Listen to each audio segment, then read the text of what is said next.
l'Europe a à nouveau le vent en poupe. Nous avons désormais une fenêtre d'opportunité, mais celle-ci ne restera pas éternellement ouverte.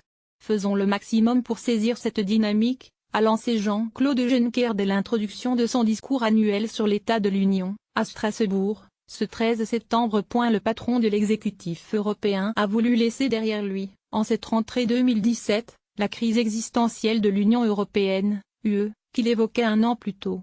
De fait, la croissance s'installe dans les 28 pays membres, le chômage recule, les flux migratoires paraissent maîtrisés. L'UE veut croire en sa convalescence. Pour Juncker, la construction d'une Europe plus forte et plus unie passe par le renforcement de sa force de frappe commerciale via des accords avec l'Australie et la Nouvelle-Zélande à venir, tout en proposant un cadre européen sur le contrôle des investissements étrangers afin de protéger les secteurs stratégiques. Cette mesure répond notamment aux inquiétudes sur les acquisitions chinoises. Il a appuyé l'idée d'un super ministre européen des finances et de l'économie qui serait à la fois commissaire européen de l'économie et des finances et président de l'Eurogroupe, qui regroupe les ministres des finances des 19 pays ayant adopté la monnaie unique.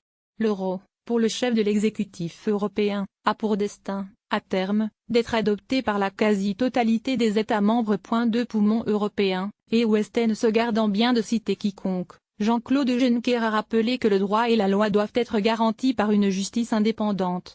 L'occasion pour le président de la Commission d'appeler à surmonter le fossé qui menace de s'agrandir entre les et l'ouest de l'Europe, alors que des États membres comme la Pologne et la Hongrie font l'objet de rappels à l'ordre de la part de la Commission sur le respect de certaines règles européennes. L'Europe doit respirer à plein poumon, elle en a deux, à l'est et à l'ouest, autrement elle s'essoufflera, a-t-il averti. Le patron de la Commission a aussi souligné l'importance de ne pas laisser les citoyens européens de côté, en particulier les travailleurs, appelant à une autorité commune de lutte pour réguler le marché de l'emploi.